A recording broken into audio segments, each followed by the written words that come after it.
In this section, we're going to learn how to factor special polynomials. Now, last chapter, we learned how to simplify them, which is the opposite. Simplifying and factoring are opposites. So we're going to start with the square of a binomial. If I were to simplify that, I should get a perfect square trinomial. So we learned last chapter, a shortcut way is to square the first term. You get x squared. Square the last term, you get 9. To get that middle term, we multiply our two terms and double them. So instead of 3x, we're going to get 6x. Now that is a perfect square trinomial because if I factored it, it would factor into the square of a binomial. Now instead of listing factors of 9 that add up to 6, if we can identify it as a perfect square trinomial, all we have to do is take the square root of the first and the square root of the last. That's what we're going to learn today. First, we need to identify if the trinomial is a perfect square.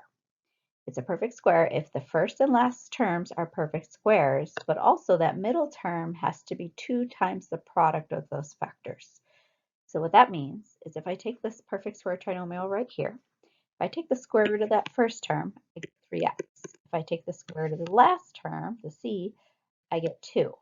Now if I were to multiply those two and double it, I would get 2 times 6x, which is 12x.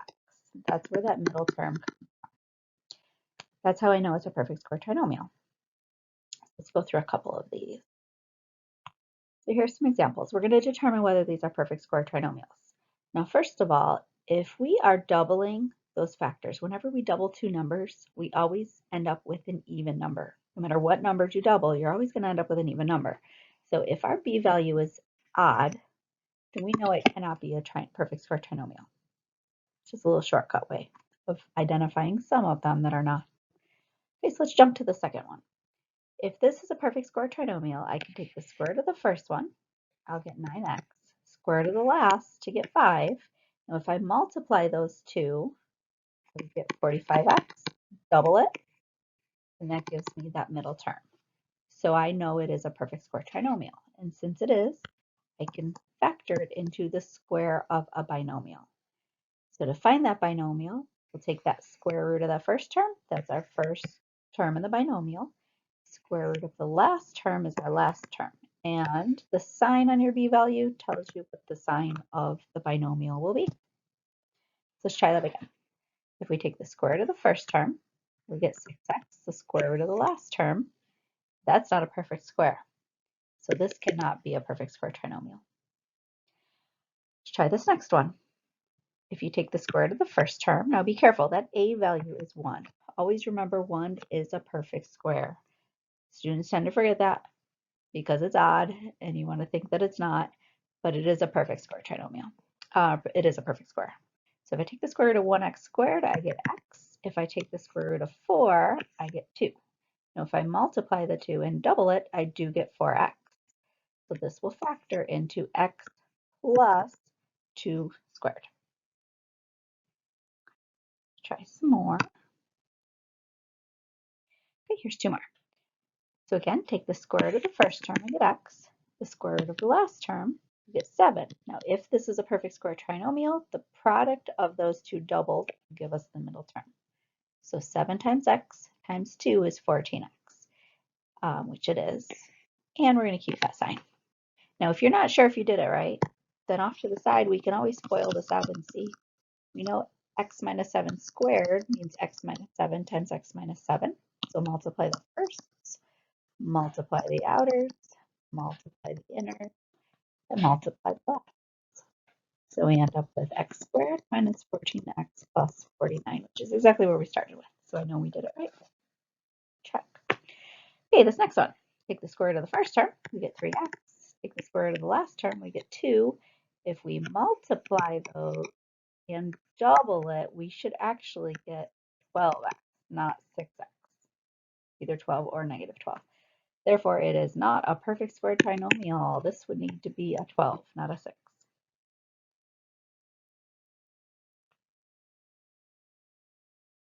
Okay, here's a word problem.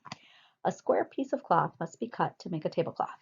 Let's stop there. They gave us one thing that's extremely critical and helps us to solve this problem. They told us that it's a square. Now we know that a square has 4 identical sides. Okay? So that's really important going forward. The area needed is 16x squared minus 24x plus 9. If this is a square, then that must be a perfect square trinomial.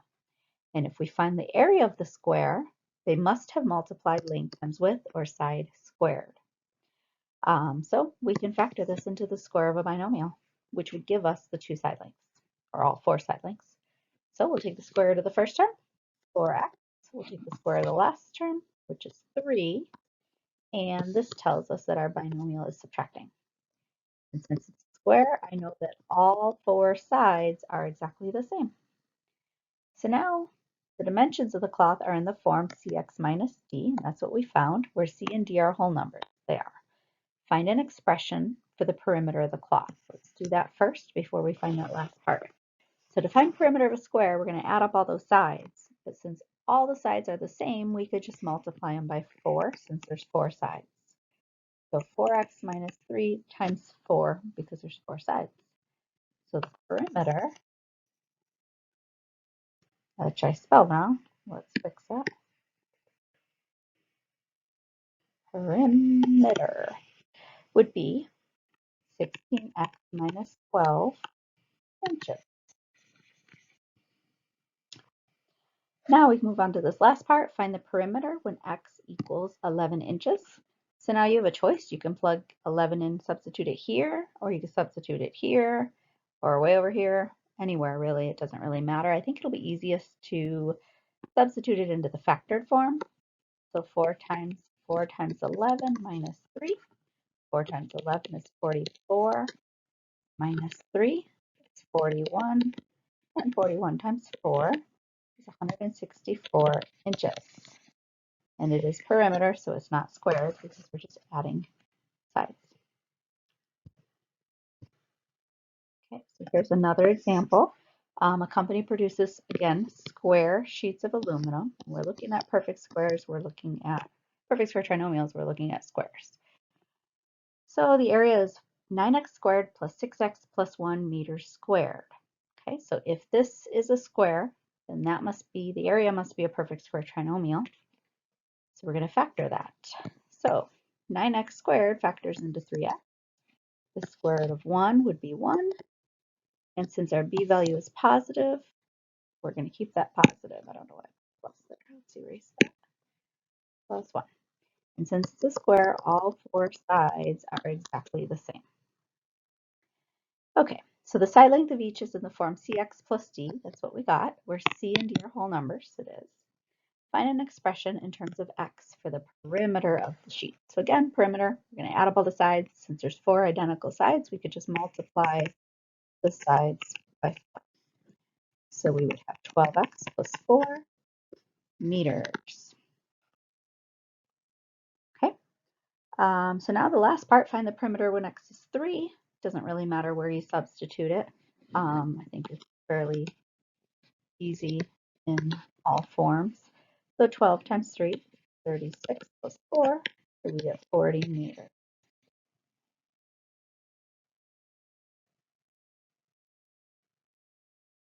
Okay.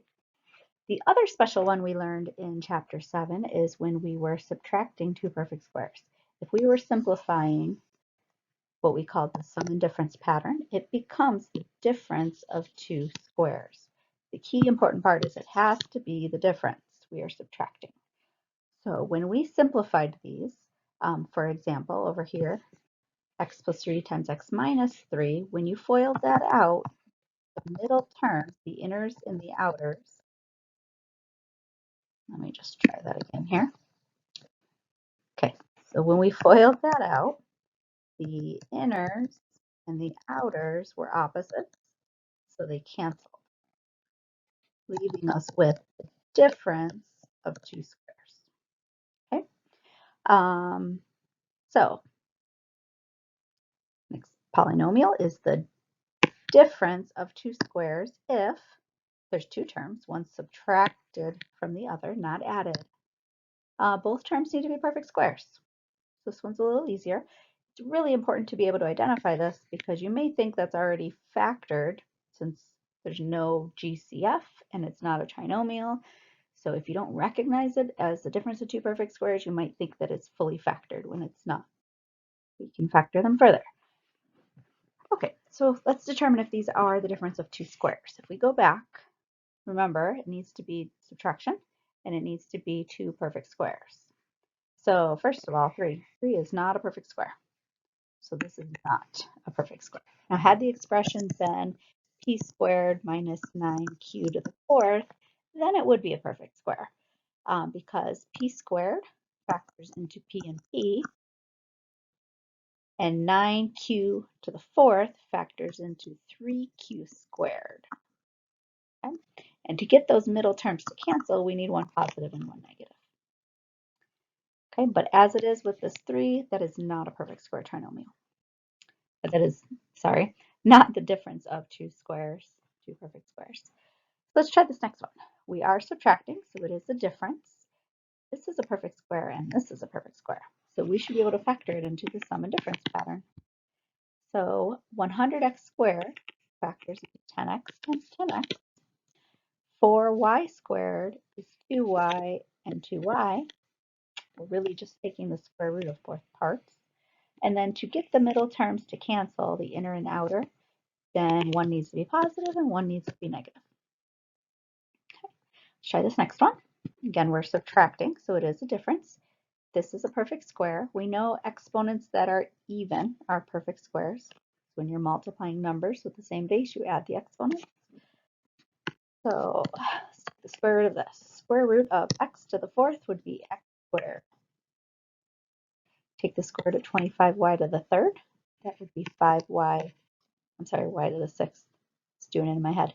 So that would be 5y cubed. And to get the inner and outer, I call that the oi and foil. One needs to be positive and the other negative.